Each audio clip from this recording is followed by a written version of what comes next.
दक्षिण राज्य तमिलनाडु और केंद्र सरकार के बीच भाषा विवाद को लेकर और डीलिमिटेशन को लेकर लगातार तकरार और विवाद जारी है। इसका कोई हल नजर नहीं आ रहा है और इसको लेकर तमिलनाडु के मुख्यमंत्री स्टालिन साफ तौर पर ये कह रहे हैं कि वो परिसीमन पर विरोध जता रहे हैं और जताते रहेंगे। और ऐसे में तमिलनाडु के सदन के बाहर आपने सांसदों की भारी संख्या में भीड़ भी देखी होगी, जिन टी शर्ट्स पर स्लोगन लिखे हुए थे और वो उसका विरोध जता रहे थे। लेकिन समझने की जरूरत यह है कि भाषा को लेकर आखिर इतना विरोध क्यों हो रहा है, डिलिमिटेशन को लेकर आखिर विरोध क्यों हो रहा है, जब अमित शाह कह चुके हैं कि सीटें कम नहीं होंगी, आश्वासन दिया जा चुका है, किसी तरह की कोई गड़बड़ चीज नहीं की जाएगी। भाषा विवाद को लेकर भी अमित शाह ने साफ और खरे शब्दों में कहा कि हम भारतीय भाषाओं का सम्मान करते हैं, किसी भी भाषा को कोई चोट नहीं पहुंचाई जाएगी। फिर भी स्टालिन बहुत परेशान हैं, मीटिंग कर रहे हैं, तमाम राज्यों के मुख्यमंत्रियों को बुला रहे हैं।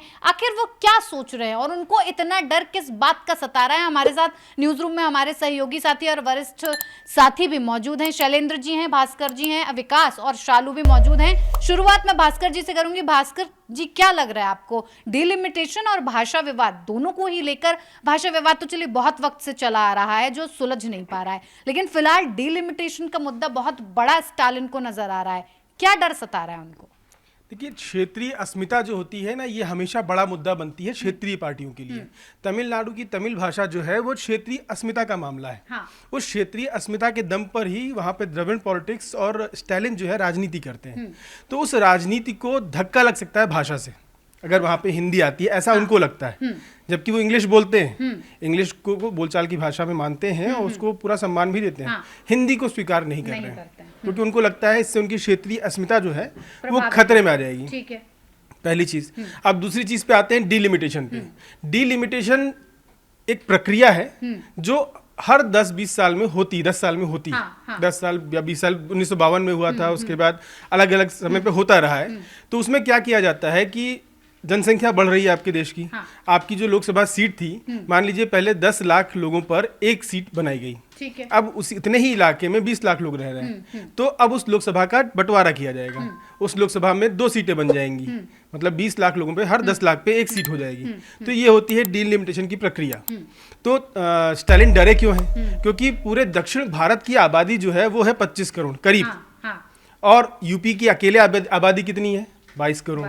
तो अगर संसद में प्रतिनिधित्व का मामला आएगा तो क्या होगा? पूरा दक्षिण भारत जितना प्रतिनिधित्व कर रहा होगा, अकेले उतना उससे ज्यादा यूपी कर रहा होगा, बिल्कुल अकेले। तो उनका डर यही है कि जो संसद में प्रधानमंत्री चुनने की प्रक्रिया आती है, अगर किसी के पास बहुमत नहीं है तो बहुमत में आपका जो रोल होगा साबित कराने में, गठबंधन में जो आपकी भूमिका होगी वो बड़ी तभी होगी जब सीटें वहां ज्यादा होंगी। ठीक है। तो वो सीटें कम होती उनको दिख रही। तो इसका भी एक तरीका होता है जो सरकार अपनाती है। जब भी डिलिमिटेशन होता है उसकी 2 प्रक्रियाएं होती हैं। एक होता है जनसंख्या के आधार पर और दूसरा होता है समानुपातिक। जनसंख्या के आधार पर होगा तो 20 लाख में 10-10 लाख पे 2 सीट बन जाएगी, और समानुपातिक होगा तो उसमें यह देखा जाता है, जैसे मान लीजिए 80 सीटें यूपी में हैं, 80 सीटों में अगर वो डिलिमिटेशन करके उसको 120 तक पहुंचाते हैं, 80 से 120, 40 सीटें उन्होंने वहां बढ़ाई 80 पर, तो ऐसे ही बिहार में 40 सीटें हैं तो वहां पर 20 सीटें बढ़ेंगी। ठीक है। मतलब 80 पे 40 तो 20 पे 40 पे 20। ये एक समानुपातिक प्रक्रिया होती है। सरकार इसको भी अपना सकती है। ठीक है। तो ये और अमित शाह ने जो बयान दिया है कि सीटें कम नहीं होंगी, तो अभी ये तय नहीं है कि ये डिलिमिटेशन होगा कैसे।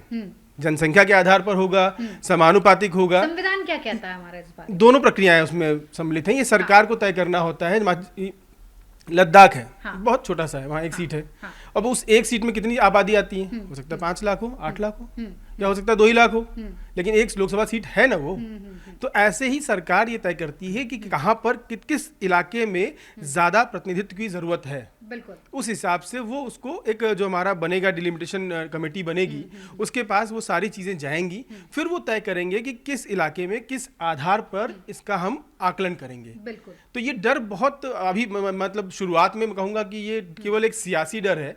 3-4 मुद्दे उठाकर दक्षिण भारत और उत्तर भारत की लड़ाई शुरू की जा रही है, उससे ज्यादा फिलहाल कुछ दिख नहीं रहा है इसके अंदर। क्योंकि स्टालिन साफ तौर पर मीटिंग के लिए उन्होंने कई राज्यों के मुख्यमंत्रियों को बुलाया था, कई बड़े बड़े चेहरों चेहरों को बुलाया था, जिसमें खासतौर पर आपको बता दें कि पश्चिम बंगाल की जो मुख्यमंत्री थी वो नहीं पहुंची हैं, जबकि हमने कई मौकों पर देखा है कि इन दोनों ही विवादों को लेकर ममता बनर्जी स्टालिन के साथ खड़ी नजर आई हैं, उसका हमेशा से सहयोग करती नजर आई हैं। लेकिन बात जब मुद्दे की और बातचीत की आई तो ममता बनर्जी साफ मुकर गई, वो नजर नहीं आई। बात करते हैं इंडी गठबंधन की। कहते हैं हम साथ हैं, साथ में लड़ेंगे, भारतीय जनता पार्टी को हराना है तो हमें साथ होना होगा। साथ की बजाय सब अलग अलग बिखरे नजर आ रहे हैं, चाहे ममता बनर्जी की बात हो, चाहे कांग्रेस पार्टी की बात हो। कांग्रेस पार्टी का एक भी सांसद सदन के बाहर नजर नहीं आया पोस्टर्स में या फिर किसी भी तरह का कोई विरोध जताते हुए।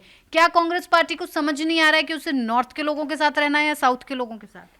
नहीं, कांग्रेस के साथ ये है कि कांग्रेस को पूरे देश के साथ रहना है। हाँ। कांग्रेस नेशनल पार्टी है। हाँ। तो कांग्रेस का लाइन थोड़ा अलग होना स्वाभाविक है, जो क्षेत्रीय पार्टियों की लाइन है। हर लाइन पे साथ नहीं आ सकते। रही ममता बनर्जी की बात, वो पहुंची नहीं है, लेकिन उनका समर्थन है। वो भी परिसीमन का वैसे ही विरोध कर रही है जैसे स्टालिन कर रहे हैं, जैसे रेवंत रेड्डी कर रहे हैं, या पंजाब के मुख्यमंत्री कर रहे हैं, केरला के मुख्यमंत्री कर रहे हैं। ममता बनर्जी को छोड़ के बाकी सभी गैर बीजेपी शासित राज्यों के मुख्यमंत्री वहाँ थे। नवीन पटनायक भी थे उसमें, उड़ीसा के पूर्व मुख्यमंत्री। तो उनका विरोध मूल रूप से इसलिए ज़्यादा है कि अभी जो डीमिलिटरी परिसीमन जो है अभी वो जनसंख्या के आधार पर प्रस्तावित है। तो एक्चुअल विरोध उनका इसलिए हो रहा है कि ये प्रस्तावित जनसंख्या के आधार पर है। गृह मंत्री अमित शाह बोल चुके हैं पहले कि दक्षिण के राज्यों की सीटें कमेंगी नहीं, लेकिन उनका दो कहना है। एक तो स्टालिन कह रहे हैं कि क्योंकि अमित शाह जी ने ये पब्लिक मीटिंग में ये बात कही है, इसलिए उस पर भरोसा नहीं है मुझे। दूसरी बात यह है कि हमारी सीटें ना कमें, लेकिन अगर नॉर्थ की सीटें बहुत ज़्यादा बढ़ जाएंगी तो उनका ये कहना है कि फिर हमारी आवाज़ संसद में दब जाएगी। वो कह रहे हैं कि जब हमारे पास प्रॉपर मतलब कि उपयुक्त रिप्रेजेंटेशन नहीं होगा संसद में, तो हमारी बातें उस तरह से नहीं सुनी जाएगी। उन्होंने उदाहरण दिया एक मणिपुर का, कहा कि आज ये स्थिति है, वहाँ के बहुत कम रिप्रेजेंटेटिव हैं, छोटा जगह है, तो इसलिए मणिपुर के कोई सुनने वाला नहीं है। तो स्टालिन ने भी यही बात कही। रेवंत रेड्डी, विजयन साहब जो थे केरला के, उन सब लोगों का कहना है कि इससे हमारे अस्तित्व पर खतरा आ जाएगा। तो इसलिए वो इसका विरोध कर रहे हैं, वो मिल के विरोध कर रहे हैं इस चीज़ का। केंद्र सरकार, अमित शाह कह रहे हैं कि ये लोग एक्चुअल चीज़ क्या है कि चाहे भाषा विवाद हो, चाहे ये मामला हो, उनका कहना है कि स्टालिन जैसी जो सरकारें हैं वो करप्शन में पूरी तरह से डूबी हुई है। और उससे ध्यान भटकाने के लिए ये बांटने की प्रक्रिया है, विवाद खड़ा करने की कोशिश कर रहे हैं। क्या लग रहा है अमित शाह ने जो कहा कि भ्रष्टाचार के आरोपों को कहीं ना कहीं दबा दिया जाए, भ्रष्टाचार उजागर ना हो जाए, इसलिए भाषा के तहत राज्य को या फिर देश को बांटने की जो काम कर रहे हैं वो कर रहे हैं, इस तरीके की ये जो बातें हैं, आपको लग रहा है कि ये मुद्दा था बनाने लायक? ये मुद्दा आज का नहीं है, ये मुद्दा 86 साल से, अंग्रेजों के ज़माने से। मैंने कहा ना, क्षेत्रीय अस्मिता जो होती है ये बहुत बड़ा मुद्दा होती है। हर हमारे देश में जितने राज्यों के बंटवारे हुए वो भाषा के आधार पर हुए। वो चाहे गुजरात से महाराष्ट्र अलग हुआ हो, हर चीज़ जो है ना वो भाषा के आधार पर बांटी गई है। तो भाषा एक विवाद का कारण रही है हमेशा से, और भाषा का सम्मान इसलिए ज़रूरी है क्योंकि वो क्षेत्रीय अस्मिता, क्षेत्रीय संस्कृति का परिचायक होती है। तो उनको बचाना भी ज़रूरी है, ये केंद्र की जिम्मेदारी होती है। लेकिन पूरे देश में एक भाषा हो ये बहुत ज़रूरी है, क्योंकि हम जैसे मान लीजिए हम तमिलनाडु गए तो हम तमिलनाडु में हिंदी में बात करेंगे तो वो ना हमारी बात समझते हैं ना उनकी बात समझते हैं, वो तमिल में बोलेंगे हम नहीं समझ पाते। तो ये विवाद नहीं होना चाहिए। एक भाषा अगर इनको ऐसा क्यों लग रहा है कि उन पर हिंदी थोपी जा रही है, या हम उन पर हिंदी थोपने की कोशिश कर रहे हैं, या फिर हम उन्हें दबाने की कोशिश कर रहे हैं, ये ऐसा क्यों उनको लग रहा है? ऐसा क्या उनके साथ फिलहाल नॉर्थ की तरफ से ऐसा किया गया है जो उनको अंदर ये डर पैदा हो गया है? दक्षिण भारत का सम्मान है, गर्व है। जिस तेजी से उसने विकास किया, जो चीज़ें बेंगलोर, हैदराबाद और यहाँ वहाँ हैं, वो शायद लखनऊ और इलाहाबाद में आपको नहीं मिलेंगी। वो बहुत अच्छा उन्होंने अपने आप को इस्टेब्लिश किया है। इसमें जनसंख्या नियंत्रण भी उनके हिस्से में रहा, इसीलिए उनकी आबादी 25 करोड़ के आसपास पूरे 5 राज्यों की है। ठीक है। तो उनको डर यही लग रहा है कि मान लीजिए कि प्रधानमंत्री चुनना है, 543 सांसद हैं। अब 543 सांसद में आपका बहुमत 270 के आसपास अटक गया। अब 270 एक पार्टी ले आई, तो बहुत अच्छी बात है। एक 260 पे कोई अटका है, 250 पे, 240 पे कोई अटका है, एक समर्थन चाहिए। हमारी विचारधारा मिल रही है, हम समर्थन करेंगे। अब समर्थन करने के लिए हमारे पास सीट ही 5 है, हमको पूछेगा कौन, हमको अच्छे मंत्रालय कौन देगा? तो उनका डर अपनी जगह सही है, लेकिन वही चीज़ें आज तक चली आ रही हैं। ऐसा नहीं कि वो अब एकदम से बदल जाएंगी।